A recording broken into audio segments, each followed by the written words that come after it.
Assalamualaikum warahmatullahi wabarakatuh. Waalaikumsalam warahmatullahi wabarakatuh. Selamat berjumpa lagi di YMC Yusuf Martak Channel dalam acara Rutan. Nah, ini lagi-lagi Rutan nih. Ruang tahanan ya. Wah, Rutan adalah ruang tanya. Nah, kira-kira hari ini kita akan membawa atau mendiskusikan di mana topik yaitu membangun atau membungkam politik oposisi. Nah, yang pada hari ini kita sama-sama tahu bahwa pasca Pilpres, sidang MK dan lain sebagainya, maka kita akan melihat apa yang akan terjadi. Tapi kita tetap bersuara dan kita tetap berada di jalur perubahan. Begitu, Mas Bebe. Perubahan adalah keniscayaan. Adalah keniscayaan. Orang yang tidak berubah dia udah end game. Asal jangan kayak ini, kayak apa? Barack Obama. Dia bilang change, yes we can. Perubahan, ya kita bisa. Lalu kemudian begitu dia periode kedua, ya Anda sudah berubah. Jadi Anda sudah berubah. Jangan-jangan Obama belajar sama politikus Indonesia kan. Nah, dalam topik ini saya kedatangan tamu terhormat kita, yaitu Profesor Refli Harun dan Bambang Wijoyanto. Saya Al-Mukarram. Selalu senyum. Al-Mukarram. Al-Mukarram Bambang Wijoyanto. Provokator, sama-sama provokator. Provokator sekarang. Dan masih ada kursi kosong, kursi panas. Ini yaitu tamu kita nantinya Mardhani Alisera. Yang akan datang adalah Tapi Mardhani Alisera. Kursi saya kasihkan ke dia nanti. Oke, ya. Siap. Karena dia tamu ya. Ya. Tamu-tamu yang baru kita datang. Tamu tidak tahu diri. Dia tamu beneran. Nah, Bung Refli. Yep. Kita ini sekarang dalam posisi kita tetap konsisten ya, akan melakukan pembaruan, perubahan di mana tujuannya bagaimana menyelamatkan nasib bangsa dan negara Republik Indonesia. Tapi kita ini selalu dianggapnya belum bisa move on, kita dianggapnya masih belum bisa menerima, karena dianggap bagi mereka menganggap bahwa semua sudah selesai, hanya dengan ukuran apa yang dilakukan oleh mereka telah berhasil. Apakah keberhasilan itu didapat dengan sportivitas tinggi atau tidak? Nah, Allah dan mereka saja yang tahu. Oke. Nah, tapi dalam hari ini kita akan membahas bagaimana kita memberikan pemahaman agar rakyat ini, masyarakat ini benar-benar cerdas dalam memandang perpolitikan yang terjadi pada 2024, yang mana ini adalah runtunan dari 2014 dan 2019. Nah, kira-kira menurut Bung Refli, apakah niat-niat tulus ikhlas kita ini nantinya akan bisa terrealisasi atau kita akan mendapat hambatan atau kita harus melewati hambatan-hambatan yang kita hadapi? Gimana kalau dari sisi Bung Refli? Iya, makasih saya sudah diundang kembali di Yusuf Martak channel YMC, walaupun singkatannya YMM. Saya lihat YMM, Yusuf Muhammad Martak channel ya. Dan ini juga disiarkan di RH Channel, kemudian di channel-channel lainnya ya, Mimbar Tube dan teman-teman lainnya. Jadi ada beberapa channel. Termasuk ini? Termasuk ABW, ya? Bambang Wijoyanto channel. BW ya? BW channel ya? NBW. Oh, NBW live juga? NBW, sorry. Oh enggak ya. Jadi ada beberapa yang live delay, ada yang live ya. Jadi saya sama Mas BW, saya ingin mengatakan bahwa yang namanya oposisi atau beroposisi atau keinginan berdiri di luar pemerintahan itu a choice, pilihan. Pilihan ya. Tapi kan pilihan itu kan harus di-guide oleh sebuah tujuan, idealisme, keinginan itu. Nah, menurut saya kita berdiri di luar pemerintahan itu bukan karena kita menjalankan politik sakit hati. Tidak, itu kesadaran penuh menurut saya memenuhi fatsun politik. Karena kita orang yang kalah, begitu. kita mendukung paslon 01 dan paslon 01 kalah. Makanya fatsun politiknya harusnya kita tidak menggoda yang menang untuk mengajak-ajak kan begitu. Kita tetap berdiri di luar pemerintahan. Makanya kita nanti tanya nih PKS bagaimana. Itu satu. Dan jadi kesadaran kedua, karena memang yang namanya sunatullah itu kan ada yang memerintah, ada yang di luar pemerintahan. Jadi keinginan pemerintah bahwa wah, mari kita bersatu, seolah-olah bahwa membangun bangsa dan negara itu harus selalu berada di sisi pemerintahan dan sifatnya materialistik, ya kan? Anda bangun apa? Bangun jembatan kah? Atau bangun apa? Distribusi sembako dan lain sebagainya. Padahal kita kan bisa membangun karakter bangsa melalui sarana-sarana, apalagi sarana telekomunikasi, sarana informasi ini kan tidak lagi eksklusif. Semua orang bisa punya televisi dalam tanda kutip, sehingga sarana-sarana tersebut tidak lagi bisa dimonopoli. Sehingga berpolitik oposisi itu juga politik pencerdasan kan? Kita nanti bandingkan. Nah, tetapi memang selalu ada godaan kekuasaan. Seperti misalnya pernyataan Surya Paloh, ya. Saya merasa karena saya pendukung 01 sah saya menyebut nama, kan Mas Bebe, karena dia mengatakan bahwa yang namanya menjadi bagian dari pemerintahan itu tidak bisa setiap saat. Menjadi oposisi bisa setiap saat. Saya merasa surprise dengan pernyataan begitu. Menjadi oposisi bisa setiap saat, tapi menjadi bagian dari pemerintahan tidak setiap saat. Betapa jujurnya dia itu kan. Artinya dia ingin mengatakan bahwa jarang-jarang ini kalah diajak, kira-kira begitu kan. Padahal fatsun politiknya harusnya dia mengatakan, saya kalah, saya hormati hasil, ya kan. Walaupun kita tahu itu curang, tapi saya ingin mengontrol. Apalagi kalau misalnya pakai standar tinggi seperti yang saya sebutkan, haram hukumnya. Misalnya kita mengendorse pemimpin yang mendapat kekuasaan dengan cara curang. Paling tidak kita yang meyakini dan 3 hakim Mahkamah Konstitusi kan. Jadi kalau bilang, siapa bilang terbukti kecurangan? Enggak terbukti. Loh, ini ada 8 orang, kita ngatakan bahwa pemilu ini curang. Kepada ke-8 orang hakim Mahkamah Konstitusi. Lalu hanya 3 orang dalam tanda kutip yang mengatakan ada kecurangan, 5 tidak. Kira-kira curang nggak sih? Iya. Karena ada kecurangan. Paling tidak menurut 3 hakim konstitusi, kecuali 8-8-nya mengatakan tidak ada kecurangan. Dan yang 5 juga mengatakan ada pelanggaran. Ya, ada pelanggaran juga, pelanggaran etika minimal. Jadi karena itu moral standing kita masih kuat untuk mengatakan ini ada kecurangan, kita berdiri di luar pemerintahan. Nah, kita harus menantang mereka untuk berani juga menyatakan berdiri di luar pemerintahan itu adalah sesuatu yang sehat. Karena logika pemerintahan itu selalu begitu. Ya adalah kita memulai lembaran baru. Kita rangkul semuanya. What? Apa yang perlu dirangkul? Ini kan division of labor. Kemarin kita diskusi atau debat juga di salah satu stasiun televisi. Saya bilang begini. Kalau kita bicara persatuan itu, ada 3 terminologi yang kita harus pisahkan. Nation, bangsa, kemudian government, pemerintah atau pemerintahan, kemudian berikutnya lagi adalah state, negara. State sebagai bagian dari state, state itu kan ada yang 3 unsur itu, bukan state dalam pengertian government, tapi state itu ada government, ada society, penduduk, dan ada wilayah. Sebagai bagian dari negara, bahkan bagian terbesar, maka kita harus bersatu, ya, no doubt. Lalu sebagai bangsa, nation, bagian dari nation, kita harus bersatu. Karena itu persatuan, kita tidak boleh berdiri di luar garis batas demarkasi persatuan Indonesia sila ketiga. Tapi government itu berbeda. Government itu hanyalah salah satu unsur dari negara kan.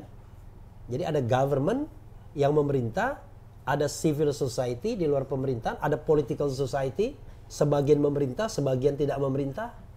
Karena itu diikat oleh, kalau kita bicara demokrasi, check and balances, baik within the parliament, di dalam parlemen, maupun out of the parliament. Kita ini barangkali membangun oposisi di luar parlemen. Di luar parlemen, betul. Nah, kita harapkan ada partai yang membangun oposisi di dalam parlemen, entah itu PDIP atau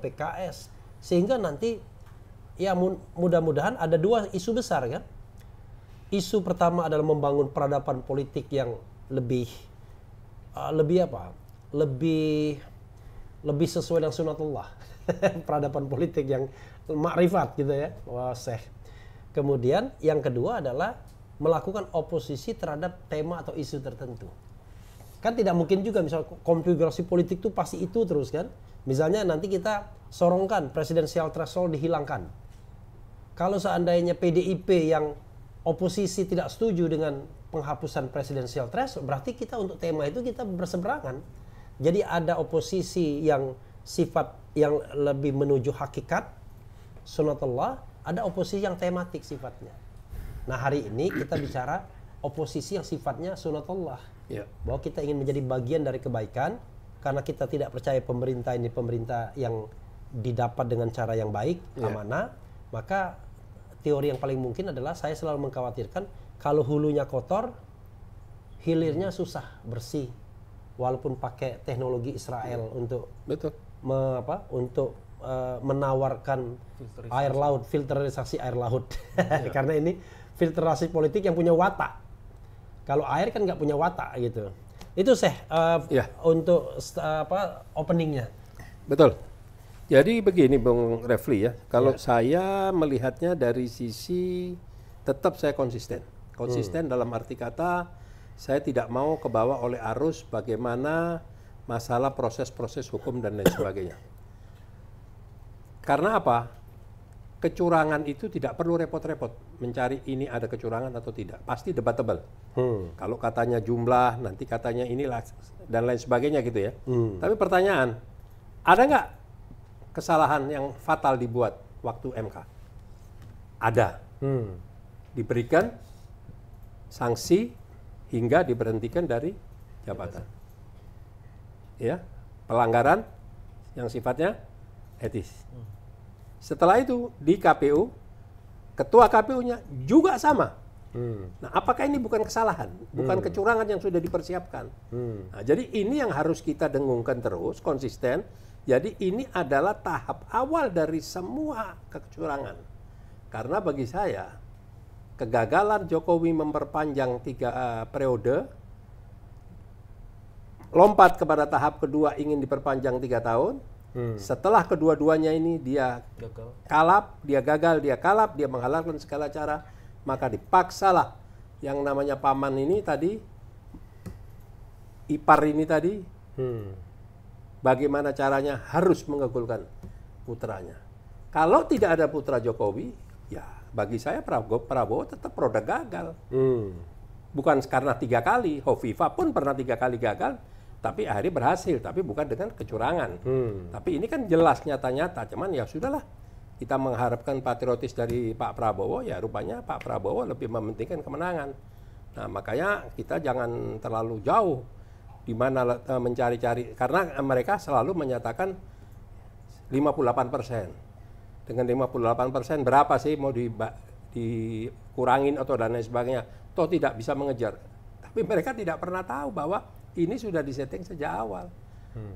Bahkan nanti kita bisa melihat daripada pembentukan kabinet. Orang-orang yang masih dipertahankan pasti orang-orang ini yang tadinya berjasa. Gitu Mas Bibi. Dan yang berjasa itu yang bermasalah. Iya pasti, dari awalnya memang sudah bermasalah. Nanti pada tema dan berikutnya pasti kita buka nama. Sekarang jangan dulu, takutnya nanti tiba-tiba dia nggak diangkat. Nah, begitu diangkat baru kita bilang ini yang kita sebut pada tanggal sekian-sekian. Tapi interrupt sedikit, Mas BW, minggu depan kita tidak lagi main di hari Kamis, di hari Rabu. Iya, dengan jam yang sama. Dengan jam yang sama. Iya. Setelah diadakannya konferensi wali amanat Yusuf Martak Channel. Karena kalau hari Kamis itu rentetannya ilahiyah malam Jumat. Dan ada yang puasa juga kan? Iya. Nah itu. Akhirnya yang ngopi sendiri kita nggak ngopi. Iya benar-benar. Iya kan? Tapi bagus kan? Ini ada perbedaan. Oh gitu. Saya mau masuk di tema ini. Siap, silakan. Yang pertama gini, seolah-olah kita sudah selesai dengan proses kemarin. Saya ini kadang-kadang kalau beliau ngomong ini bukan apa yang disampaikan saya dengar, tapi saya melihat wajahnya terus. Kapan dia nggak senyum gitu? Kalau beliau ini ketawa, kalau ini senyum. Artinya lebih ceria yang di sini. Bukan. Lebih misterius. Dua-duanya adem. Lebih misterius di sini. Kayak ada senyum Cleopatra, ada senyum. Iya. Jadi yang pertama, proses pilpres sudah terjadi Betul. dan itu tidak bisa diulang. Ya. Tapi ada fakta kecurangan itu tak bisa dilupakan. Betul. Ada legalitas, tapi ada legitimasi. Anda memperoleh legalitas, tapi legitimasinya bermasalah. Itu nggak bisa dihapus tuh dalam sejarah rekam jejak digital, nggak mungkin dihapus. Tapi mari kita sekarang masuk. Setelah ini kita mau ngapain kan gini? Positioningnya nih apa? Iya. Kata oposisi itu berasal dari apposition. Artinya apa? Position itu adalah tempat, up itu adalah berlawanan. Bukan permusuhan loh. Iya. Jadi menempatkan diri dalam posisi yang berlawanan. Nah sekarang kita harus memberi tafsir tuh, Bang JM itu. Kalau berlawanan apakah itu bermusuhan? Iya. Musuh itu bukan lawan. Iya. Atau lawan itu bukan musuh. Nah di dalam proses bernegara itu diperlukan, makanya kita harus beri tafsir. Diperlukan satu alternatif cara berpikir, cara mengambil posisi, dan cara berkomunikasi. Ini jadi penting supaya apa? Proses bernegaranya itu kalau dalam istilah review itu governance-nya itu bisa terjadi. Bisa terjadi. Karena perlu ada kontrol. Kalau tidak ada kontrol, ada check and balance, maka kan susah itu. Seolah-olah kemudian semua yang dikemukakan oleh pemenang yang dihasil dari proses kecurangan itu sudah justified semua, padahal kan legitimasinya bermasalah. Ada 42% loh yang tidak mau milih. Ya. Yang 58% yang milih. 58% kalau kita kuliti lagi, yang dari bansos berapa persen, itu akan terjadi banyak masalah tuh di situ. Nah sekarang balik di posisi. Nah menurut saya kita harus memberi tafsir posisi itu adalah orang yang berbeda dan memiliki alternatif yang mungkin bisa penting bagi governance ini. Karena pada titik itu kemudian orang ini akan memberi perspektif yang mungkin akan membulatkan bahwa ternyata satu tujuan itu bisa ditempuh dari berbagai pendekatan. Nah, pendekatan berbeda, cara berbeda, alternatif itu menjadi sesuatu yang mestinya harusnya dilindungi. Karena dengan cara berbeda itu harmoni bisa dicapai. Jadi jangan salah loh, seolah-olah harmoni itu tidak bisa dicapai kalau ada posisi yang perbedaan atau oposisi. Belum tentu. Perbedaan itu bisa, kalau dalam istilah di Islam kan perbedaan itu adalah rahmat. Nah, kenapa kita tidak mengambil posisi itu? Sehingga kemudian perbedaan itu juga kehormatan dan perbedaan itu juga kemuliaan. Tanpa harus menjadi musuh gitu. Karena ini dipilih presiden dan wakil presiden, pimpinan sebuah negara. Jadi saya ingin mengatakan jangan kita punya posisi, punya pendapat seolah-olah kalau tidak masuk dalam sebuah sistem terus kita menjadi tidak mulia, tidak terhormat. Jadi gelandangan politik. Enggak gitu. Ini tafsir ini yang menurut saya mesti diubah. Karena cara berpikir konstruktif itu adalah ketika kita bisa mengelola perbedaan. Di pengelolaannya loh, bukan di perbedaannya. How to managing posisi yang berbeda itu, differences itu ada di manage kemampuan itu. Nah, yang saya khawatir kalau semua kita ditarik, cara kita membangun pokoknya ada tamu beda. Kita sudah datang. Monoloyalitas gitu. Mudah keren biasa. Kita. Tapi silakan tamu terhormat. Enggak. Karena antum itu tamu utama. Kalau kita tamu tetap. Tapi kayaknya agak didekatin lagi.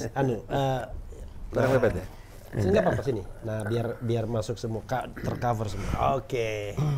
Nah, boleh dilanjut nggak apa? Monggo. Jadi tadi saya baru menjelaskan apa itu oposisi. Oposisi dari position yang berbeda. Itu berbeda. Oppose. Ya, itu oppose dan itu artinya bukan musuh. Berlawanan itu tidak harus kemudian kita menjadi musuh. Nah, yang paling kedua juga tafsir kita mengenai oposisi ini seolah-olah kalau oposisi itu tidak menimbulkan rahmat. Justru perbedaan itu bisa menimbulkan rahmat. Nah, itu sebabnya kita memerlukan perbedaan-perbedaan. Perbedaan pun bisa menimbulkan persatuan. Cara memandang yang berbeda tidak berarti kemudian kita harus berkelahi dan tidak bisa mencapai. Jadi, mengelola perbedaan itu yang jauh lebih penting daripada perbedaan itu sendiri. Poinnya sebenarnya itu. Keren. Kayak Mas Anies ya. Tapi hati-hati, kita mau nembak dia. Jadi Mas Bebe, tidak banyak orang tahu. Iya kan? Yang tahu itu hanya orang yang mendekati kita gagal. Orang menganggap kita ini orang yang selalu berada di posisi kecewa, sakit hati, dan barisan sakit hati, dan lain sebagainya. Padahal kita ini melihat dari sisi yang berbeda. Kita melihat kita inilah yang merasa bahwa kita ini tidak tergadai atau tidak gampang dipengaruhi, dan kita memandang mana yang benar, mana yang tidak. Di mana ada kecurangan, di mana yang tidak ada kecurangan. Karena kadang-kadang saya juga merenung pada diri saya sendiri, kenapa ya kok dari dulu gue ini nggak demen sama yang sudah mapan gitu. Jadi sampai membangun kedekatan pun, padahal kalau saya mau ke partai manapun juga teman di mana-mana, demennya sama PKS saja. Jadi sudah terbiasa. DNA ini revolusi. Cuman begini. Nah, mumpung ada PKS kan. Tentu pemirsa kita, baik YMC, ya, Yusuf Martak Channel, dan channel-channel lainnya, termasuk Refli Harun Channel dan Bambang Wijoyanto Channel, itu kan tanya kepada PKS ini mau apa sih? Kemarin itu kan agak menohok juga kita. Kami menyediakan karpet merah, wah, luar biasa kan, untuk datang. Tapi kagak datang. Alhamdulillah nggak datang Prabowo sama Gibran. Dia lebih memilih ke NU, ya kan? Nah, ini sebenarnya, saya bicara fatsun politik tadi, kita ini kan berada pada kubu yang kalah secara elektoral. Perkara kalahnya dicurangi itu soal lain, tapi secara elektoral kita sudah dinyatakan kalah. Lalu tiba-tiba partai-partai pendukung ini, baik Nasdem, PKB, itu tiba-tiba dia mau menjadi bagian dari pemerintahan. Sudah declare kan? PKS seperti takut sekali, nggak kebagian nggak kebagian tempat. Oh, saya ikut juga gitu. Nah, ini mumpung ada ini. Tapi sebelumnya silakan Mas Bewi, tadi kan belum selesai. Saya mau lanjutin begini. Kata oposisi dalam sejarah peradaban manusia itu dimuliakan loh. Iya. Saya mau cek, mau kita sama-sama diskusi di ancient Greece. Itu pada saat itu ada contoh gerakan politik oposisi yang menghadapi tirani dan oligarki. Ini terjadi. Di dalam ancient Rome itu juga begitu. Ada gerakan populis melawan optimas. Disebutnya itu bukan optimatis. Itu kalangan teknokratik. Jadi gerakan populis ini dimuliakan. Di abad pertengahan, gitu juga. Ketika gereja berkuasa sekali dan absolut kebenarannya, ada kelompok-kelompok Renaissance. Jadi saya mau mengatakan oposisi dalam sejarah peradaban manusia itu bukan sesuatu yang tidak dimuliakan. Justru resultantanya itu akan menyebabkan terjadinya pencerahan gitu. Kan apa yang mesti ditakutin di situ? Perkara tidak ada yang tahan tidak beroposisi itu soal lain. Ya, itu belum sampai situ kita. Saya lain lagi. Saya ingin mengatakan bahwa dalam sejarah peradaban seperti itu. Dan kemudian kita juga periksa bagaimana pergerakan Indonesia modern. Bang JM, saya panggil sekarang Bang supaya kelihatan anak muda gitu.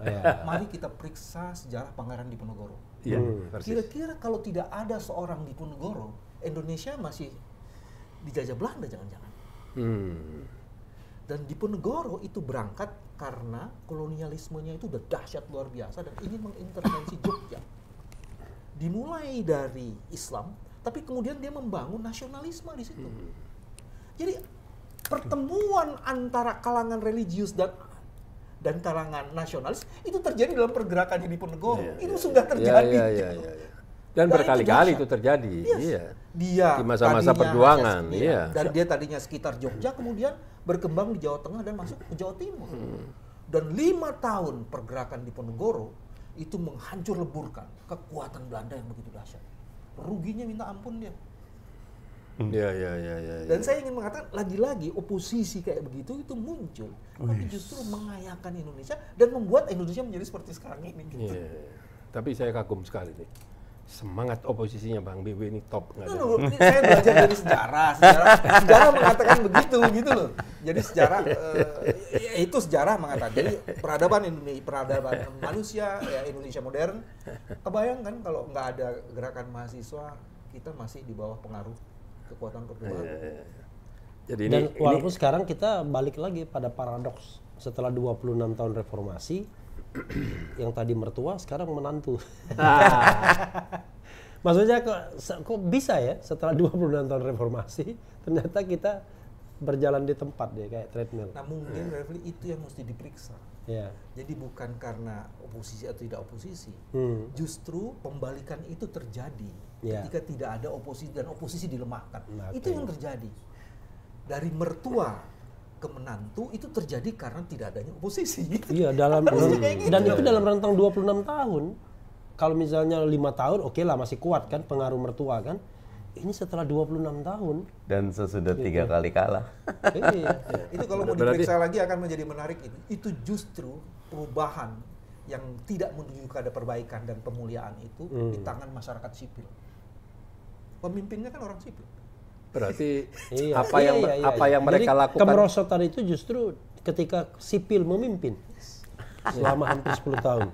Berarti apa yang mereka lakukan itu sudah bukan tahap membangun, sudah membungkam politik oposisi. Nah ini tamu terhormat kita sudah datang. Astagfirullahaladzim. Untuk mempertanggungjawab. Kita kasih passwordnya dulu. Bahwa tema hari ini itu adalah tema membangun politik dalam kurung membungkam politik oposisi. Dalam rangka rutan. Rutan. Iya, rutan. Ruang tanya. Ruang tanya. Di YMC, Yusuf Martak Channel. Yusuf Martak Channel. Yang juga di keren banget ini. Ini berapa channel ini yang live? Channelnya live. Ini kalau apa yang sudah kita sampaikan atau yang akan kita sampaikan, saya rasa pemirsa ini sudah bisa meraba-raba. Tapi apa yang mau kita tanya dan apa yang akan menjadikan jawaban dari Bang Mardhani Alisera ini yang menjadi tanda tanya besar. Jadi tadi sudah lengkap. Kalau tadi Bung Refli menyampaikan bahwa kita dalam beroposisi ini ada state, ada ini dari sisi parlemennya sudah hadir hari ini. Nah kita ingin mendapat satu pencerahan supaya masyarakat ini tidak bertanya-tanya atau mengambil kesimpulan masing-masing karena ketidaktahuan itu bisa menjadi bola liar kemana-mana. Kira-kira nantinya PKS ini ya kami tidak dalam kapasitas harus mendoktrin atau mengarahkan PKS harus di sana di sini, tidak. Tapi kira-kira dalam menghadapi situasi ini kira-kira positioning apa yang akan diambil sama PKS nantinya ini? Menurut Bang Mardhani, bukan putusan organisasi. Tapi kalau ada bocoran juga boleh. Otomatis kita lebih Soalnya kalau kita lihat biar tajam-tajamin Mardhani sama Sekjen beda. Oh gitu. Jawab ya. Siap. Bismillahirrahmanirrahim. Alhamdulillah. Allahumma sholli ala Sayyidina Muhammad. Amma ba'd. Jazakumullah. Matur nuwun Bang Refli Harun, Ustadz Yusuf Martak, Mas Bewe. Mungkin senang sekali. Dari awal saya menyuarakan oposisi. Ya, kenapa? Karena proposalnya Amin beda dengan 02, beda dengan 03. Kita nggak ada makan siang gratis, kita nggak ada food estate, gitu. Kita adanya fokus di pendidikan, sumber manusia, sama kontrak farming dan banyak lagi detailnya. Proposal kita beda. Nah, kalau yang sehat ketika kita tidak menang, berikan kesempatan kepada yang menang untuk memimpin dan kita mengontrol. Karena pandangan saya PKS itu kan partai nilai, partai yang punya prinsip. Nggak enak ngomong partai Islam, takut memberatkan Islamnya gitu loh. Sehingga apa yang kita katakan ya harus sama dengan apa yang kita kerjakan. Makanya sesuai kata dan perbuatan di Majelis Syuro saya menyampaikan ini juga. Bahkan kalau bahasa saya, kalaupun kita takut quote-unquote digebuk katakan sama rezim, saya lebih takut digebuk sama pemilih dan masyarakat gitu. Karena gebukan masyarakat pemilih directly. Kalau rezim masih bisa kita lawan dengan good governance, tata kelola, civil society, media yang terbuka. Apalagi pemilih cerdas pilih PKS loh. Nah, apalagi Jakarta menang kan? Betul, PKS. Bogor juga saya betul. So, Bogor, Depok, Bekasi, Jakarta itu daerah-daerah yang menjadi sebenarnya barometer tingkat kemajuan nasional milik PKS. Tapi karena memang quote-unquote kelas menengah kita tidak tumbuh berkembang, situasi keagamaan kita lebih ke ritual tidak ke spiritual, Ketika dapat guyuran bansos, dapat mobilisasi dan juga bentuk-bentuk dapat gentong babi, macam-macam agak berubah gitu loh, atau agak bahasa gini, kita tuh sama PKS selalu, tapi izinkan pada hari itu aja kita nggak ikut PKS karena kita dapat sesuatu itu loh. Akhirnya terjadilah. Tapi buat saya tidak boleh dimarahi. Jangan pernah menganggap masyarakat itu salah, jangan pernah menganggap masyarakat itu bodoh. Yang ada kita yang tidak mampu menjaga dan mendidik masyarakat. Jadi saya loud and clear oposisi. Luar biasa. Tapi pertanyaan lanjutannya, kalau finally PKS kemudian memilih untuk bergabung dengan pemerintahan, baik karena mengikatkan diri maupun diajak, gimana? Mekanisme organisasi pasti akan ditempuh. Akan ada musyawarah, dan di musyawarah saya tetap akan seperti saya kebetulan anggota Majelis Syuro yang kemarin juga sebenarnya kalau boleh saya petakan 70% lah oposisi. Majelis Syuro itu jumlahnya 99? 99. 70%-nya oposisi, 30% berpikir bukan sebenarnya gini. Koalisi dan oposisi nomor 2 di kami, tapi gimana biar dakwah tumbuh dan berkembang di Indonesia. Ada yang menganggap dakwah tumbuh berkembang tuh dengan oposisi jauh lebih efektif, tapi ada yang bilang kita udah 10 tahun nih di oposisi dan suara kita nggak nambah-nambah juga, dan how low can you go, berapa lama kita bisa tahan untuk segera bisa. Jadi mungkin tawaran ini menarik. Jadi pandangan saya, mereka yang pengen koalisi juga saya tidak bisa menyalahkan, ada dalilnya, tetapi saya lagi-lagi berpendapat oposisi jauh lebih baik, lebih terhormat, dan lebih tepat buat PKS. Karena sudah terbukti. Betul. Dalam kondisi oposisi, dalam kondisi terjepit, dalam kondisi terinjak-injak, PKS selalu. Betul. Tapi ini ada paradoks ya, nanti mungkin Mas Bewi juga bisa tambahkan, bahwa tadi ada kekhawatiran dari Bang Mardhani, ini PKS sudah 10 tahun oposisi. Kok tidak tumbuh secara baik partai politik ini? 3 itu dianggap tidak terlalu baik lah dibandingkan PKB sama Nasdem yang tambah 10 kursi kan begitu. Untuk sementara ya masih ada sengketa di. Saya dengar bahkan 7 yang saya dengar. Mestinya dapat 7. Ya, saya dengar, tapi paling tidak hitungan sementara kan cuma tambah 3 dari 50 ke 53. Dan ini memang menjadi tamparan karena kita kan berpikir kotel efek dari pencalonan Anies itu akan dinikmati lebih banyak oleh PKS. Karena wingnya sama ya, mainstreaming politiknya sama. Tapi kok tiba-tiba PKS, saya juga heran tambah 3. Saya ini pemilih PKS, frankly speaking, ya. Sudah 2 edisi terakhir, tapi saya akan coret kalau PKS nanti bergabung dalam pemerintahan. Lebih baik kita terus terang kan. Kehilangan 1 suara. Iya, minimal kehilangan 1 suara. 1 suara 1 channel ini. Nah, jadi saya berpikir kok PKS cuma 3 sementara yang lain 10. Itu karena PKS masih menjadi partai yang punya nilai, ya kan? Jadi party of value, ya. Kalau dia masih punya nilai, maka memang orang akan menghadang di sana sini. Saya kira ada kelompok orang yang mungkin PKS fobia, yang tidak ingin PKS besar. Kalau PKS masuk dalam pemerintahan dan ibaratnya bersedia menjadi bagian dari partai itu kan karena party kan, dari pesta yang begitu juga hura-hura sambil kira-kira minum-minuman dan lain sebagainya, maka mungkin PKS akan dianggap dibesarkan sedikit tapi akan dijatuhkan. PAN tidak menjadi partai yang lebih baik dibandingkan PKS kan, walaupun dia sudah menjalani pragmatisme politik yang luar biasa. Ada orang mengatakan, wah ini kan PAN kalau tidak pragmatis begitu dia tidak lolos parliamentary threshold seperti P3, enggak juga menurut saya. Nah ini kan juga menarik kan. Betul. Jadi apa yang mau kita contoh? PAN dengan pragmatismenya ternyata tidak lebih besar dari PKS. Lalu PKB dan Nasdem mencoba jalan yang berbeda, jalan oposisional kemarin itu tambah 10 kursi. Walaupun Golkar diam-diam tambah banyak kursi juga kan. 14 banyak. Kemudian PDIP berkurang banyak kursinya. 18 PDIP. Nah, saya berpikir kalau PKS tergoda masuk dalam pemerintahan, PKS akan disuntik seperti ayam babon, disuntik sementara mungkin wah agak besar sedikit, tapi setelah itu akan dimatikan. Karena ya dia akan kehilangan apa elan perjuangan dia kan sebagai sebuah partai yang ingin menegakkan amar ma'ruf nahi mungkar misalnya kan. Semua partai kan jadinya akhirnya pragmatis hari ini. Saya mau lihat dari sisi yang agak beda. Iya.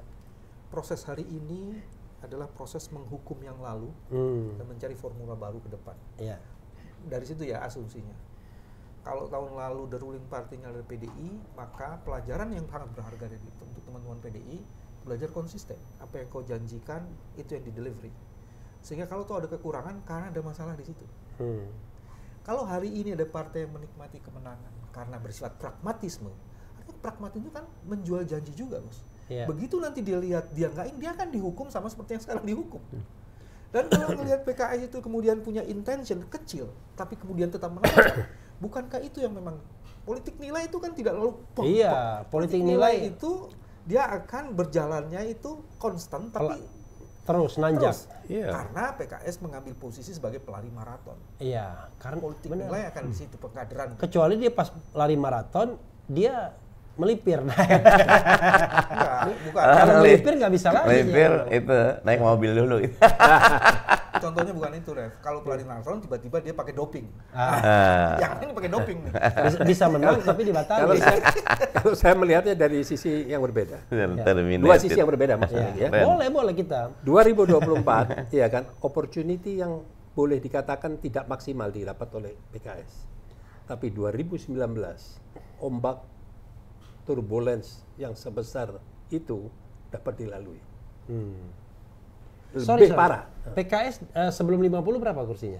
50. Nah, kan sekarang 50. Sebelum 40 2019. 40 ke 50, 50 ke 53. Iya. Dan dicurangi PKS. Oh pasti.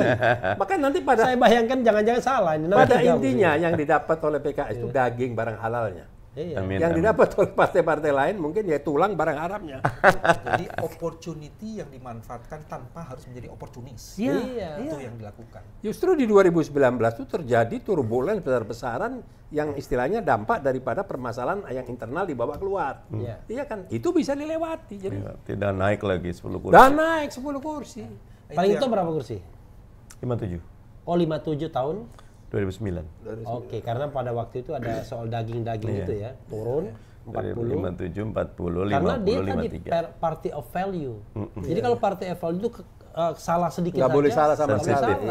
Dan tidak diampuni. Ada 3 soal lagi yang menarik untuk diperhatikan. Insya Allah warga Indonesia akan menjadi warga yang cerdas. Insya Allah. Ya kan? Ya. Kan semuanya pada akhirnya makan siang gratis juga kan untuk mencerdaskan. Asal bergizi. Dan tidak dimulai 2029. Mungkin yang kasih makan zong kan kasih makan yang bergizi. Dan orang akan periksa makannya bergizi. Tapi sudah dikoreksi makan siang tidak untuk semua penduduk katanya. Hanya untuk orang-orang tertentu. Nanti orang akan menilai ini bagian dari permainan kata-kata atau manipulasi atau oportunis, kita nggak tahu. Cuman bagian yang pertama adalah insya Allah Indonesia akan menjadi orang cerdas. Nah orang cerdas akan menilai kan. Orang cerdas kan berbasis pada politik value itu. Kecuali orang cerdas yang oportunis. Itu bagian pertama. Jadi trennya orang-orang yang konsisten itu akan meningkat. Itu yang pertama. Terus bagian yang kedua, ini kan bukan sekedar meningkatkan jumlah konstituen. Iya. Tapi adalah membangun trust. Trust. Iya. Dan fondasi. Yes. Iya, Karena trust betul, itulah yang betul. menjadi fondasi dari peradaban. Iya. Betul. Jadi saya mau bilang begini. Kalau kemudian ada partai yang bermain-main dan itu mendekonstruksi trust, maka dia akan pasti dihukum. Dan apalagi kalau ditambah yang tadi peradaban. Trust yang dibangun dengan konsistensi dan politik nilai itu akan membangun peradaban. Nggak akan mungkin ada peradaban Indonesia tanpa ada partai yang mempunyai basis value yang kuat dan ditanamkan. Jadi saya bilang ini sih intentions yang menarik sebenarnya. Boleh aja hari ini kita mengalami bukan kegemilangan yang luar biasa. Tapi saya mau kasih tahu, kita belajar bagaimana Nabi Nuh ratusan tahun dan berapa pengikutnya. Betul. Iya. Betul. Nggak sampai 100 orang. Bahkan anak 900 tahun. Bahkan anak istrinya sendiri nggak mau ikut. Betul. Gitu. Jadi memang proses panjang yang harus diikuti. Memang mengambil jalan koalisi tidak mudah. Karena begitu ngambil jalan koalisi, kita harus menempatkan di mana posisi kita. Apakah kita tetap akan mengkritisi Impossible kan? Sudah ada di oposisi. Berarti kita akan ikut mengamini apapun yang dilakukan oleh pemerintah atau rezim yang benar-benar yang menurut rakyat hari ini adalah tidak menjalankan pemerintahan secara baik. Nah, ini yang tadi bisa kehilangan value menurut saya ini ya. Yang susahnya kalau kita pakai politik Uhudisme, saya bilang Uhudism. Jadi di perang Uhud itu pasukan pemanah dilihatnya orang berebut ghanimah, turun juga dia. Akhirnya berantakan barisan kan, langsung diembat dari belakang oleh Khalid bin Walid. Nah, saya khawatir PKS setelah sekian waktu tidak sabar dengan pampasan perangnya, ghanimah, ya, tidak sabar dengan pertumbuhan yang sangat gradual. Padahal orang kalau misalnya bekerja di wilayah idealisme memang nggak banyak, kan pelan-pelan dia kan gradual gitu. Nah, sementara di depan kita tahu ada parti yang sedang berparti, ada partai yang sedang berpesta kan begitu. Wah, ini PKI bingung, wah kita ini nggak dapat apa-apa nanti. 10 tahun sudah puasa, masa 5 tahun mau puasa lagi. Makanya saya katakan, dari 3 partai pendukung 01 ini, kan 2 kan mu'alaf oposisi sebenarnya kan. Mu'alaf saya bilang. Nasdem beroposisi sejak mendeklar Anies tanggal 2 Oktober lah ya, 3 Oktober 2022. Kalau dihitung sekarang ya 1,5 tahun aja dia beroposisi. Yang lebih kacau lagi PKB baru beroposisi per 2 September. Jadi tinggal baru 6 bulan aja beroposisi. Kalau Demokrat lebih gelap mata lagi. Nah, jadi mereka kan mualaf. Enggak dong, Demokrat kan dari beroposisi tiba-tiba masuk. Iya, Demokrat beda lagi kan. Nah, yang 9 tahun beroposisi saja tidak tahan seperti Demokrat, apalagi yang baru 1 tahun dan 6 bulan. Nah, PKS ini pertahanan terakhir, benteng terakhir oposisional. Amin. Ya kan? Kalau dia ternyata tergoda juga dengan ghanimah tadi kan, pampasan perang, dan juga tergoda dengan jalan gradual yang kelihatannya kok agak berat nih, maka selesailah partai-partai dan politik selalu kita. saya lihat PKS itu belakangan ini selalu terakhir. Memutuskan mendukung Anies, deklarasi terakhir. Dengan Muhaimin terakhir. Ini insya Allah terakhir yang tidak salah. Okay, nah, kita ingin dapat lagi nih, masukan lagi, atau mau bertanya saya kepada Bung Mardhani ini mengenai mengambil kesimpulan atau jalan nantinya apakah oposisi atau akan di koalisi. Ini sudah pasti sering dibahas ya di tingkatnya di Majelis Syuro ya. Majelis Syuro ya. Antum di Majelis Syuro ya. Masya Allah. Apa yang usulan-usulan yang dari pihak-pihak yang menginginkan koalisi itu kira-kira apa alasannya itu? Kalau boleh tahu. Kalau secara umum sih tetap kerangkanya kerangka dakwah ya. PKS ini kan lagi bereksperimen dengan menjadi partai dakwah. Apa itu partai dakwah? Partai berbasis nilai.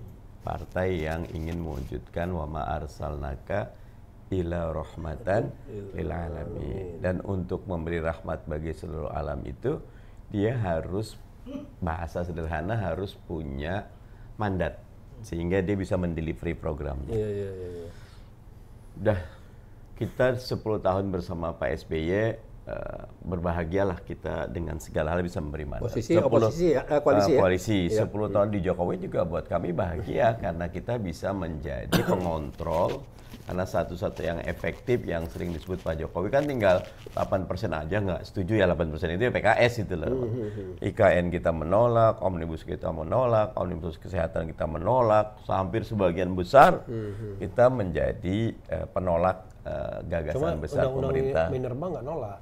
Minerba itu tahun berapa ya? Saya tahun perlu 2020. Perlu dicek kenapa itu tidak menolak. Nah itu saya tidak terlalu ngeh.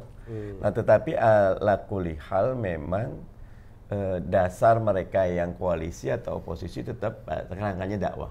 Jadi saya pribadi menilai mereka yang pengen koalisi punya dasar bahwa mereka menganggap bahwa Indonesia itu berbeda dengan negara-negara lain. Memang konsep kenegaraan kita kan sebenarnya oposisi koalisi itu kalau parlementarian gitu lah. Kita kan sistemnya sistem presidensial ya.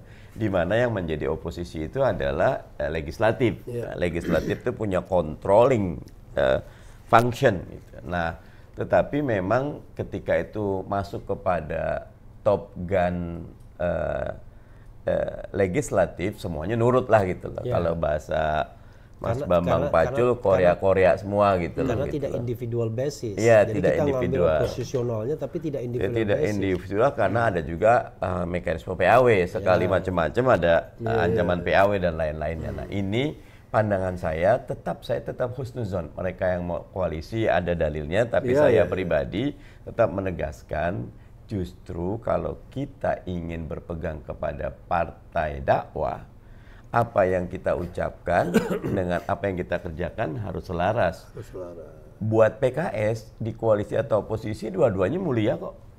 Di oposisi kita dapat pahala dan dapat kesempatan berdakwah, di koalisi juga. Nah, tetapi dalam posisi sekarang karena kita selama 10 tahun ini sudah membangun brand oposisi yang baik, di Pilpres juga kita bersama Amin yang luar biasa dan suaranya naik 1 juta lebih loh PKS, dari 11,5 sampai 12,5 juta, besar itu. Bahwa angkanya dikonversi menjadi 53, pandangan saya ini ada detail-detail yang harus diperhatikan, contohnya strategi perdapil, strategi penokohan, karena di Indonesia ini yang namanya partai kalau nggak punya tokoh ya dia akan merayap, tapi partai yang punya tokoh dia akan melompat gitu loh. Kenapa? Tokoh inilah yang memudahkan. Kami pernah buat FGD, ya, Bang Refli, Ustadz Yusuf sama Bang BW, Mas BW, partai itu ya tokohnya, ketumnya. Nah, kalau ketumnya representasi penokohan yang bagus, maka dia akan banyak mendapat kreditnya, dia akan dapat kredit. Tapi kalau ketumnya tidak menjadi tokoh yang nggak stand out among the crowd, itulah. Nah, di PKS kebetulan kita tuh punya sebenarnya bukannya aturan ya, konsensus. Ketua umum partai kita tuh nggak pernah 2 periode. Mulai dari Ustadz Hidayat Nur Wahid, pertama Nur Mahmud Ismail, Hidayat Nur Wahid, kemudian ada Ustadz Lutfi, kemudian ada Sohibul Iman, ada Ustadz saya, semuanya satu periode itu sesuai ADRT? ADRT tidak membatasi. Tidak membatasi. Ya, tetapi tradisi di kami itu Hifatul Sembiring setelah Ustadz Hidayat itu rata-rata 1 periode.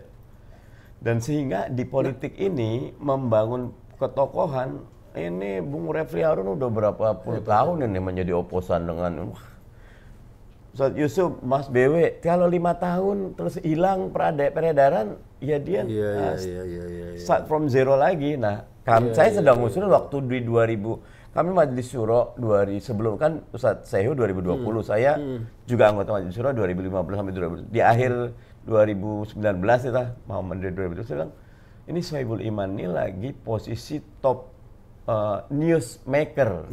Ketika ada pelukan kebangsaan sama Bang Surya Paloh yang bagus, saya bilang lanjutin aja. Pak Sohibul Iman presiden periode kedua itu loh, sehingga kita punya bagus dan Sohibul Iman punya banyak sekali nilai tambah yang kapasitasnya, intelektualitasnya, integritasnya, wah luar biasa itu.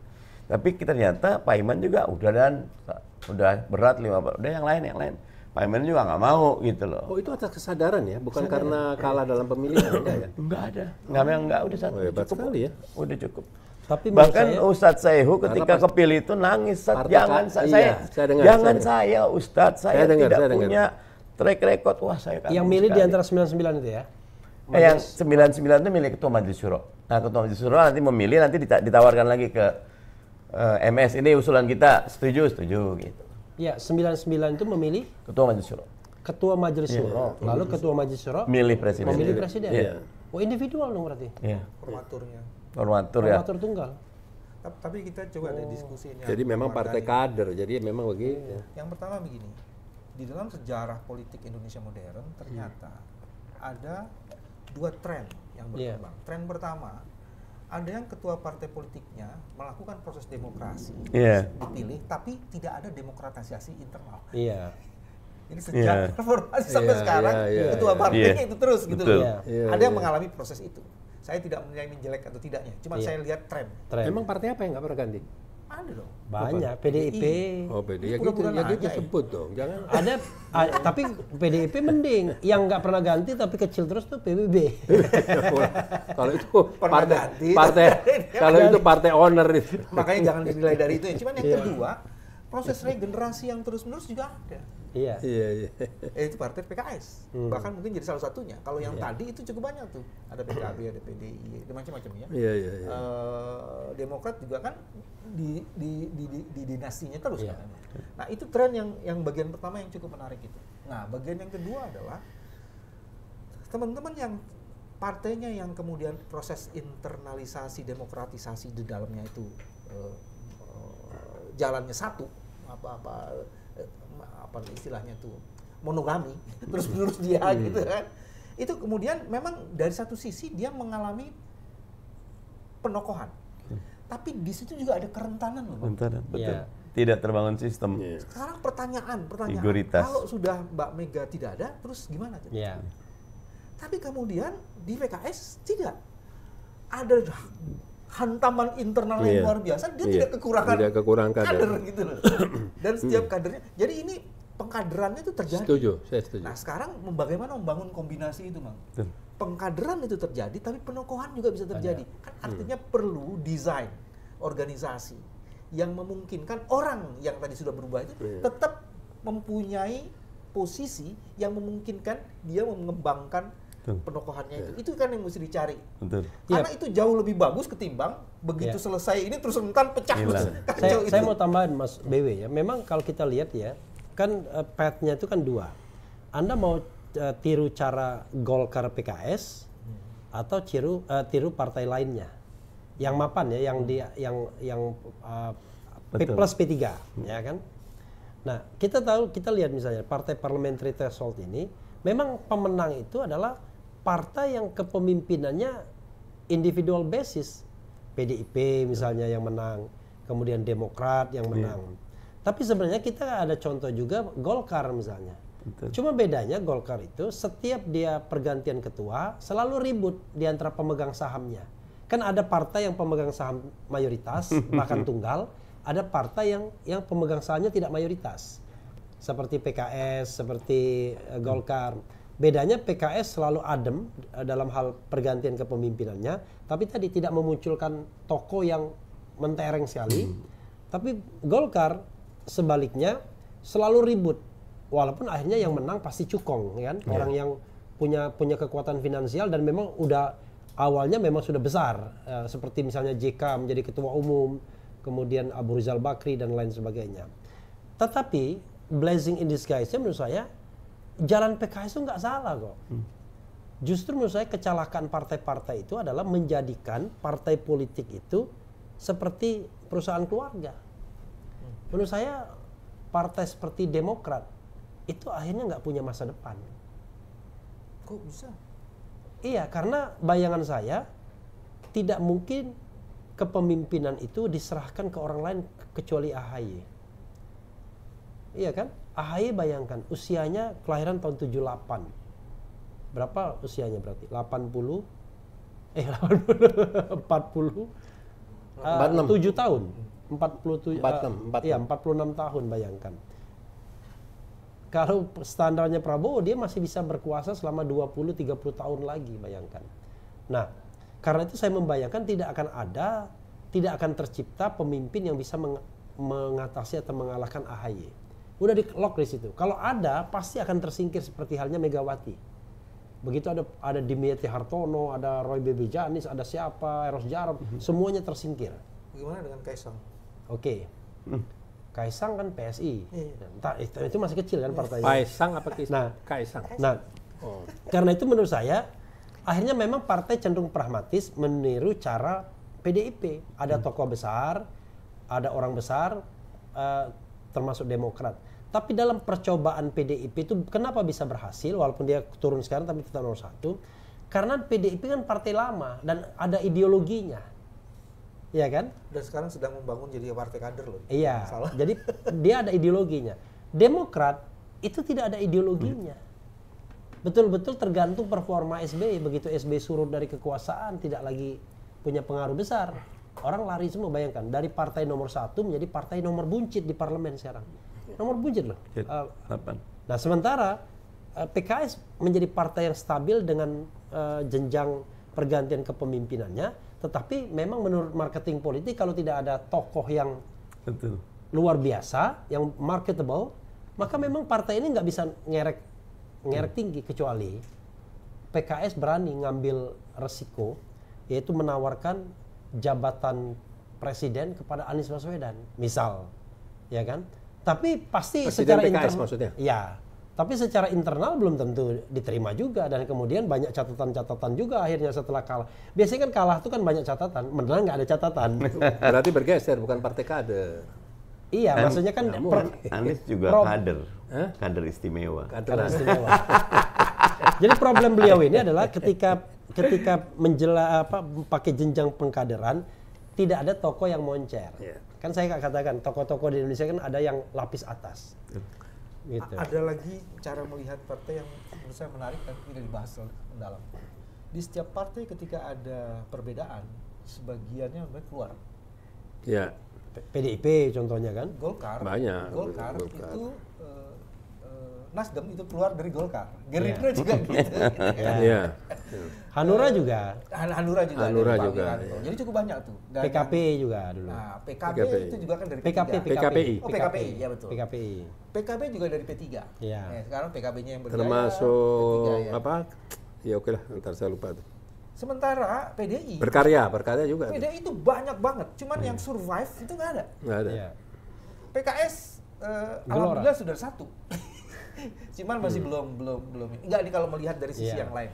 Jadi ada perbedaan pendapat yang diselesaikan dengan membuat partai baru. Iya. Dan ada yang kemudian sudah sukses gitu loh. Dan ini juga sesuatu, saya mau katakan lagi, menjadi oposisi di dalam partai itu juga menjadi sesuatu yang menarik. Tadi kan kita oposisi partai terhadap pemerintahan. Oposisi di partai itu juga menarik. Kalau yang tidak ini, silahkan keluar dan buktikan. Nah itu nggak ada salahnya juga. Asal jangan terus ngantemin yang di dalam gitu. Nah itu sudah dibuktikan dari Partai Golkar dengan begitu banyak. Nah ini sesuatu yang menurut saya juga menarik. Oposisi di internal, kalau bisa dikelola seperti cara PKS mengelola internal opposition itu dengan musyawarah dan macam itu keren. Karena yang dipentingkan adalah pengelolaannya. Tapi kalau kemudian ada settlement dispute-nya tidak harus dikelola kemudian menjadi ini, tidak harus bermusuhan, bahkan itu menjadi sparring partner gitu kan. Itu juga keren itu menurut saya. Jadi Mas Bedu, di 2019 saya mencoba berdiskusi sama salah satu petinggi atau majelis syuro di PKS lah. Istilahnya saya memberikan masukan, apa nggak sayang, apa nggak bisa rukun dirangkul lagi. Ini kan kader-kader penting di mata saya. Saya sebutin satu-satu yang ada di Parlem, ada di PR pusat, di PRD yang mundur lah saat itu. Ternyata jawaban yang seperti itu banyak di PKS. Serius, saya bilang, enggak semua. Banyak, bukan dia aja. Saya bilang, ya sudah kalau gitu. Berarti saya punya keyakinan memang ini tidak akan perlu dikhawatirkan. Nah, makanya PKS saat ini itu adalah satu-satunya partai di mata saya yang memang benar-benar melakukan kaderisasi yang jelas. Jadi tidak perlu tergantung dengan kader-kader yang istilahnya karena dia sudah menjabat 1 periode, 2 periode dengan sepak terjang perpolitikan yang pasti organisasi itu akan dibawa kepada ranah kepentingan pribadi. Ada yang dilupakan Bang dalam kepemimpinan itu, ada fikih kepemimpinan. Jabatan itu yang saya dengar dari teman-teman PKS, dia tidak minta, tapi kalau diserahkan dia akan jalankan, tapi dia tidak mencari dan meminta jabatan. Nah, fikih itu bos yang belum menjadi peradaban dalam konteks kepemimpinan kita itu. Jadi kita meminta-minta jabatan. Makanya. Nah, ada satu nih saya ingin nanya Bang Mardhani ini. Apa benar saya dengar-dengar di bulan Januari atau Desember, apakah itu hasil polling atau apa ya, saya nggak tahu, katanya para PKS itu nomor 3 sudah di bawah survei internal. Iya, survei internal tuh ya. Nomor 3 bos, di bawah Golkar, PDI sama Golkar, bisa melejit ke mundur seperti gitu. Benar. Benarnya begini. Ketika itu belum disahkan DCT, daftar calon tetap. Ya. Jadi kalau bahasa sederhananya tuh, kalau pemilunya tertutup maka PKS bisa nomor 3 karena basisnya basis brand partainya.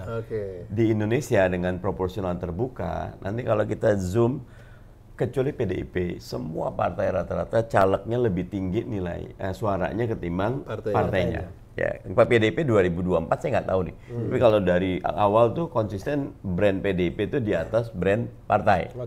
Ya, kalau yang sekarang saya nggak tahu karena ada satu brand personal di atas brand partai.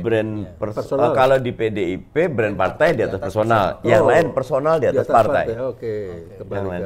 Nah, PKS sama juga. Brand personal di atas brand partai belakangan ini karena udah terbuka berapa kali gitu loh. Nah, sehingga maksud saya memang dengan proporsion. Jadi suara itu datangnya itu tidak melulu dari ideologi satu partai. Tapi ada pertimbangan pragmatisme, ada juga pemilih psikologis dan sosiologis gitu loh. Nah, sehingga segala hal itu ketika di mix jadilah proporsi yang seperti sekarang. Seperti yang sekarang kayak contoh misal gini. PDIP itu tetap menang, tapi turunnya jauh 18 kursi, dari 22% ke 16%-an gitu, hampir 17-5% turun itu tinggi sekali gitu loh. Nah, kenapa? Karena brand pemilihnya memang tempat lain menguat, gitu loh. Golkar naik, Gerindra naik, Nasdem naik, PKB naik, gitu. Beberapa suara mereka keambil, kami juga ngambil suara PDIP 1 tuh. Di Malang tuh Mas Gamal bin Said dapat itu kan suara Gamal dapat DPR pusat.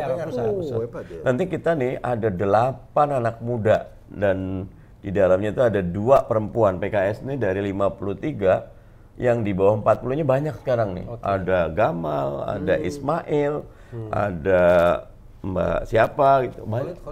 Khalid ya.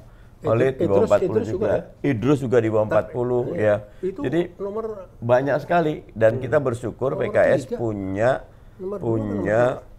anak-anak muda. Jadi bahasanya kayak saya nih. Di PKS sudah ngerasa tua kita nih. Karena yang lebih pandai, lebih good looking, lebih itu banyak sekali yang muncul sekarang. Saya lebih enak sekarang. Sini. Ya udah. Sayangnya pekerjaan yang lain lah gitu, bikin sekolahan. Tapi ada bahayanya juga kalau tidak mereka nih gini. Kan bahayanya adalah ketika ada anak muda, pintar, populer. Tapi tidak dibungkus oleh ideologi yang kuat, itu bahaya sekali. Karena kita ini gini, orang bisa jadi tokoh instan. Betul. Tanpa perlu itu tokoh atau YouTuber? Iya, tapi anak-anak itu memang dibentuknya dari media sosial. Jadi mereka dikenal itu karena mereka bergaul dengan media sosial. Nah, nama-nama yang disebutkan beliau ini tadi adalah nama-nama yang memang bergaul di media sosial sebelumnya. Karena itu dia punya basis anak-anak muda yang kenal dia. Sudah punya konstituen ya? Sudah punya konstituen. Nah, kita ini orang-orang katrok sebenarnya. Jadi kalau kita masih bisa bikin A dan bikin B, ya kita sebenarnya masih lumayan. Tapi mereka ini mudah sekali karena konstituen mereka itu adalah konstituen anak muda seperti mereka 40 tahun ke bawah. Nah, bahayanya adalah ketika kita melihat anak muda sekarang ini kadang-kadang jauh dari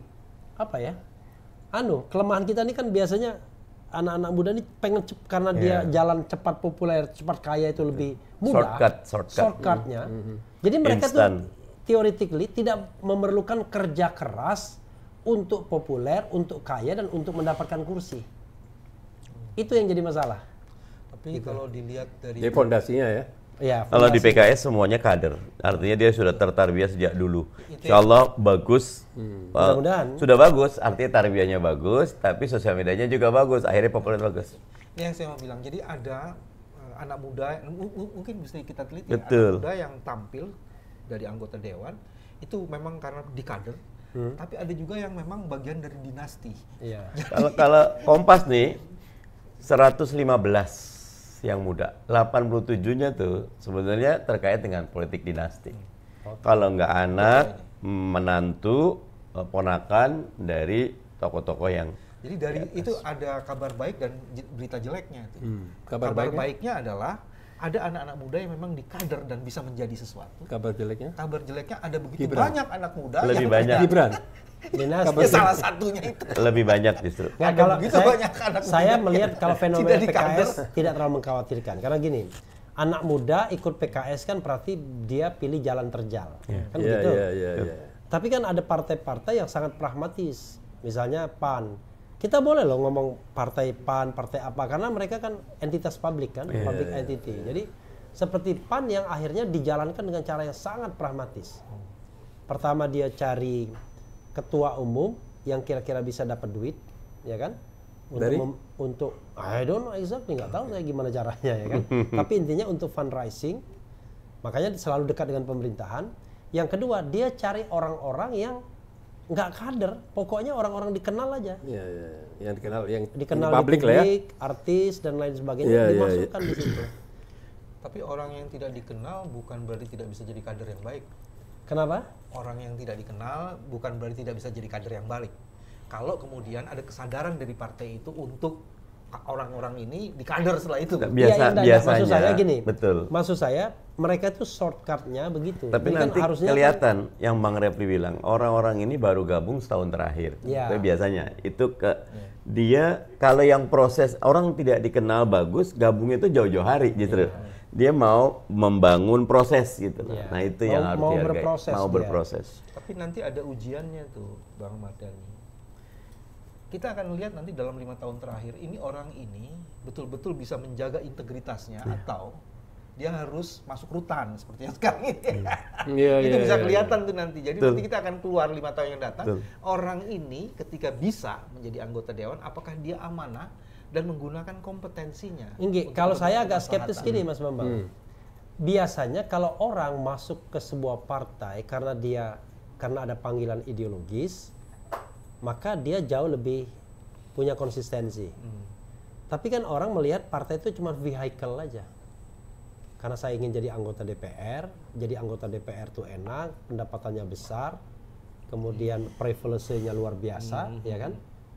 Nah, maka kemudian saya menginginkan itu. At all cost saya bayarin itu, mau keluar 5 miliar, 6 miliar, 7 miliar, dan lain sebagainya. Nah, fenomena itu kan banyak di anak-anak muda. Jadi ampun-ampun orang-orang yang mau bekerja dengan idealisme itu. Ketika dia harus head to head dengan mereka misalnya. Nah, saya membayangkan ya, kalau misalnya mereka sudah terpilih dengan cara yang begitu, kira-kira bisa nggak ya? Agak susah. Yakin nggak dengan idealisme misalnya? Ini gitu. Seperti partai ini, PSI. Iya. Ini akan menjadi menarik kalau kita kemudian meletakkan tantangan masa depan. Siapapun dia, terutama kalangan oposisi. Kan? Iya. Karena kalau dia tidak bisa memetakan tantangan masa depan itu akan rumit. Misalnya, geopolitik internasional tuh kayak apa sih ke depan? Perang udah di 2 daerah nih, Ukraina Rusia, terus udah gitu juga Israel dengan Gaza. Ini tinggal di Laut Cina Selatan perang aja, Indonesia ketarik semua tuh. Nah, bagaimana menghadapi itu? Maksud saya ada tantangan-tantangan yang dahsyat yang luar biasa. Digitalisasi ekonomi, digitalisasi informasi, itu berkembang luar biasa itu. Apa yang mesti kita hadapin? Sekarang kalau Elon Musk masuk ke sini, kira-kira dia nyedotnya itu betul-betul mau membagi kita supaya menjadi negara yang secara digital dan teknologi oke, atau jangan-jangan Indonesia jadi pasarnya dia juga. Ini tantangan-tantangan itu yang jadi siapapun kita, terutama kalangan oposisi harus mempunyai strategik policy internasional yang kuat. Yang kita khawatirkan itu adalah kalau ideologi itu tidak tertanam, ideologi anti korupsi misalnya, ideologi oposisi adalah saya pernah dikasih tahu oleh elit politik mengenai strategi mereka untuk menguasai Indonesia misalnya. Jadi Indonesia ini dibilang battlefield, akan menjadi perang baik soft war maupun hard war, dan soft war sudah terjadi. Maka strategi yang paling mereka lakukan adalah membeli elit. Jadi di semua Republik Indonesia ini mereka akan petakan elitnya siapa. Jadi kalau Anda mau pergi ke Sulawesi misalnya, Sulawesi Tenggara, dia akan petakan elitnya. Elitnya itulah yang dibeli. Maka semua Indonesia akan terpilih. Jadi modelnya dia tidak lagi main gelontor begitu aja. Dia lihat kuncinya siapa. Nah, ketika dia mau masuk Jakarta, dia akan tahu ini urusan apa? Komisi mana yang harus dikuasai? Tapi tidak semua anggota komisi, pimpinan komisinya saja cukup. Misalnya yang terkait dengan energi misalnya. Nah yang begitu-begitu, orang-orang muda ini mau kuat menjadi oposisional. Jadi begitu ada uang yang nggak jelas, dia teriak gitu. Nah, tapi kan partainya juga harus mendukung. Tapi kalau partainya nggak mendukung, dia kebanting tuh anak itu. Nah itu sebabnya dalam konteks oposisi, informasi seperti ini menjadi penting. Iya. Jadi oposisi juga harus tahu kira-kira orang yang mau disasar ya. Di kelompok kekuasaan itu siapa, dan kita harus menjadi oposisi orang-orang itu. Ya. Kalau bisa mengontrol. Berapa kali ini karena saya punya banyak teman juga di Gerindra, di Golkar gitu loh. Suka nanya siapa sih sosok yang akan jadi Menteri Keuangan di Pak Prabowo ya. Bu Sri Mulyani dengan segala halnya itu tetap prudent, tetap menjaga balance antara berbagai hal gitu, sehingga kapal kita tuh tidak berguncang dengan banyak hambatan macam-macamnya.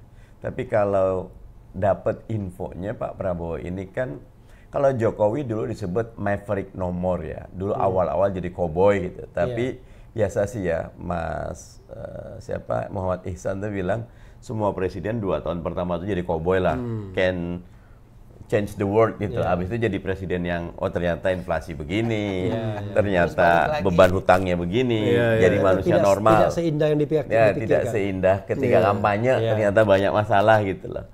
Nah, saya agak khawatir kalau Pak Prabowo memilih yang ngikutin maunya untuk jumping gitu loh. Karena sekali kita jumping, ya, misal gini, sudah mulai ada wacana merevisi Undang-Undang Keuangan tentang defisit 3%. Defisit 3% ini maksimal. Maksimal kan 3% nih sekarang nih. Bu Sri Mulyani selalu dijaga 1, 2, paling tinggi ke waktu kemarin itu 28 gitu. Nanti katanya mau 28. Selalu di bawah 3 lah ya. Di bawah 3. Waktu pandemi memang di loss itu ada yang 5, ada yang 6 gitu. Tapi dengan perpu itu pun tetap masih kejaga lah ya. Nanti kalau ternyata nanti nih bleeding anggaran IKN nih, kalau Pak Prabowo ngelanjutin dengan speed yang sekarang, itu 100 sampai 200 triliun per tahun nih tetap harus keluar. Untuk digelontorkan ke IKN? IKN. Karena ini kan proyeknya Pak Jokowi ya. Ya proyeknya Prabowo juga. Prabowo mengatakan akan melanjutkan. Karena tanahnya di situ. Saya nggak tahu ya. Yang begitu, monggo. Ya. Nah yang kedua. Beliau tahu tapi tidak mengatakannya. Beliau tahu dan mengatakannya. Yang kedua tentu makan siang gratis. Kalau angkanya 80 juta dengan per bulan 20 hari, sekali makan 15.000, maka itu 400-an triliun. Wah itu udah 2 aja tuh, 200 sama 400. Belum Pak Prabowo sempat janji ingin menaikkan gaji guru 2 juta gitu loh. Belum program-program yang lain. Nah itu saat yang sama Pak Prabowo mengusulkan sebuah katanya terobosan. Badan Penghasilan Negara. Ya, Dirjen Pajaknya dipisahkan, biar rasio pajak kita yang mentok di 10 nih bisa naik ke 12 atau 14. Nih, ini di Indonesia tuh semua niat baik, ternyata ketika dilaksanakan semuanya itu berantakan. Karena tidak ada etika yang dicontohkan. Sistem dan etika nggak kebangun. Sistemnya ada, tapi tanpa etika sistem itu selalu diakalin. Selalu ada loophole-nya, ada lubangnya. Nah di titik inilah saya menilai betul-betul line up kabinetnya. Kalau Pak Prabowo, apalagi sekarang ini ada sebuah gagasan semuanya put all the party in one basket gitu kan, nggak ada lagi oposisi. Saya agak khawatir 2 nih. 1 berarti tekanan kepada Pak Prabowo-nya akan berat karena banyak sekali yang meminta. Sebetulnya paling enak lean kabinet itu atau lean government itu loh. Dia akan diisi oleh banyak profesional yang baik. Di partai juga banyak orang baik. Tetapi ketika di partai, orang baik ini suka keganggu sama permintaan-permintaan yang kadang-kadang tidak rasional. Tapi itu diperlukan biar partai itu hidup, tumbuh, dan berkembang. Kecuali kita... Diperlukan biar partai itu hidup, tumbuh, dan berkembang. Jadi di perusahaan APBN itu ya? Contohnya PKS nih. PKS kita tuh kan the evil is in the detail, gampang. Kita kalau bikin acara selalu di Hotel Bumi Wiyata Depok gitu loh. Sekelas DPP gitu loh. Bumi Wiyata Depok gitu loh. Kalau orang-orang yang dekat sama ini kan di Carlton tuh kan, PKS yang belah sini dulu tuh kan. Nah kita di Bumi Wiyata, ya low cost, tapi buat kami ini yang kami nyaman gitu loh. Sehingga kita nggak ada beban politik, nggak ada yang berat-berat gitu loh. Banyak acara kita di DPP aja gitu loh. Nah makanya lihat partai, lihat apa yang bikin acara gede, ini tanya dari mana uangnya gitu. Sederhana kok, sederhana. Nah, sama, how can you govern your country if you cannot govern your party? Gimana bisa ngurus negara kalau ngurus partainya? Makanya PKS selalu low cost. Nah, ada yang suka lihat, nah itu yang hati-hati tuh. Kalau ada yang pengen wah-wah kegiatan nggak ada makan siang gratis kok. Kecuali sebagai partai kita bisa membangun kolaborasi nih dengan kelompok kelas menengah. Artinya akan selalu mendapat funding dari kelas menengah karena partai ini menjadi corongnya partai menengah untuk mewujudkan Indonesia yang adil, makmur, sejahtera gitu. Dulu PKS mampu itu yang namanya people fundraising gitu ya. Ya, pernah. Tapi sekarang nggak mampu lagi. Kenapa? Karena ada kejadian-kejadian di mana orang tidak melihat PKS sebagai partai keadilan tapi partai kesejahteraan ya kan. Yang ya termasuk yang lainnya pindah-pindah gitu, pindah-pindah bikin partai baru kan. Ini kelompok kesejahteraan ini kan. Sehingga orang kemudian ngapain saya kalau sekarang sih 10 tahun terakhir ini PKS konsisten insya Allah. Oke. Insya Allah ya. Jadi sudah terjawab semua. Belum, nanti kalau seandainya bergabung gimana? The last, karena ini kan baru one side ya dari sisi beliau. Tapi kan good news-nya adalah beliau mengatakan 70% dari Dewan Suro itu menginginkan koalisi oposisi. Dan Dewan Suro itu adalah pemutus akhir kan untuk bergabung atau tidak Suro bergabung. Itu adalah Majelis Suro proses pengambilan keputusan tertinggi. Walaupun sebenarnya agak aneh di Indonesia ini kalau kita pakai teori kan, kita sistem pemerintahan presidensial. Kalau ada orang dari partai politik yang dijadikan menteri itu kan sebenarnya individual basis harusnya, nothing to do dengan partai politiknya. Jadi dia karena profesionalisme dia karena dibutuhkan untuk membantu pemerintahan. Tapi kan kita tidak. Itu adalah cara pemerintah untuk mengikat partai. Iya kan? Jadi jabatan menteri itu jadi cara untuk mengikat partai. Karena cara untuk mengikat partai, dia selalu cari key person untuk partai tersebut. Makanya tidak heran yang akan direkrut adalah ketua-ketua. Padahal ketum-ketumnya itu kan orang yang paling sibuk. Nggak mungkin dia 100% untuk bekerja sebagai menteri. Karena dia dimandatkan oleh organisasinya untuk memenangkan pemilu.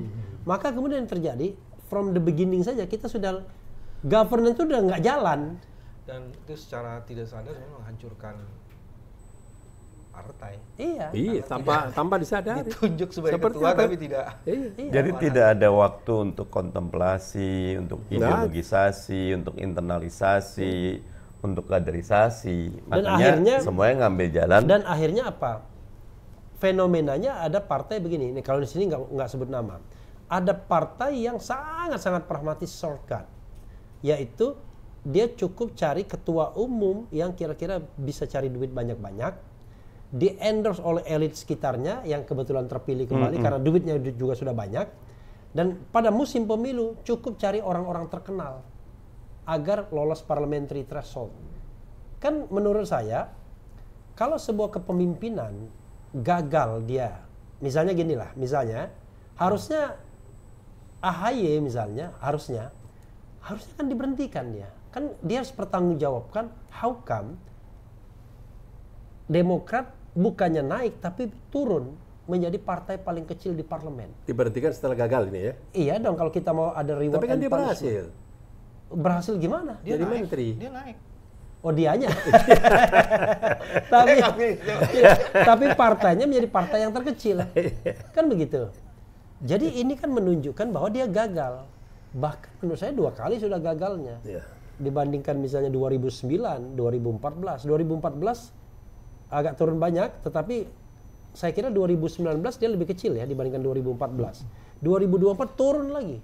Nah, how come misalnya ada partai-partai seperti itu terbukti bahwa pragmatisme tidak membantu dia, tapi tetap dipertahankan. Akhirnya ya tadi, ujung-ujungnya di pemilu 2024 orang-orang potensial dia berhentikan, orang pragmatis dia pertahankan, yang penting uang sebanyak-banyaknya. political party fundraisingnya dijalankan, karena itulah gunanya untuk membeli suara gentong babi itu. Gitu. Sip YM channel.